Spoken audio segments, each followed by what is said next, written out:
कडे आलेली आहे। बघा, व्यास महर्षी म्हणजे भगवान वेदव्यास ज्यांना आपण म्हणतो, त्यांनी 18 पुराणांची रचना केली, महाभारत लिहिलं, ब्रह्मसूत्र लिहिले। अशा व्यासांनी ज्या 18 पुराणापैकी जे श्रीमद भागवत पुराण आहे त्याचं आपण श्रवण करत आहात। सांगणारे व्यास आहेत, म्हणजे व्यासांचा अधिकार एकदा लक्षात आल्यावर तुम्हाला ती कथा किती महत्वाची लक्षात येईल। व्यास म्हणजे कोण आहेत? अचतुर्वदनो ब्रह्मा, द्विबाहू परो हरी, अभाल लोचन शंभूर, भगवान बादरायणा। ब्रह्मा, विष्णू आणि महेशा समान असणारे व्यास आहेत। नमोस्तुते व्यास विशाल बुद्धे,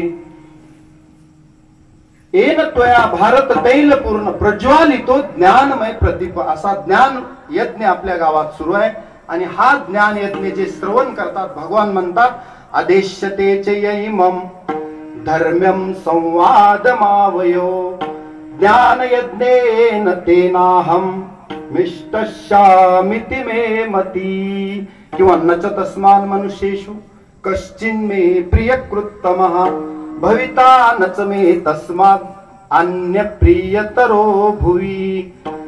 भगवान म्हणतात, जो भगवद्गीता रूपी भागवत जो श्रवण करतो त्याच्यासारखा प्रिय मला या त्रिभुवनात दुसरा कोणी नाही। किंवा दीन आणि दुर्बळासी सुखरासी हरिकथा तारू भवसागरीचे ऊच नीच अधिकारी विठाला विठाला।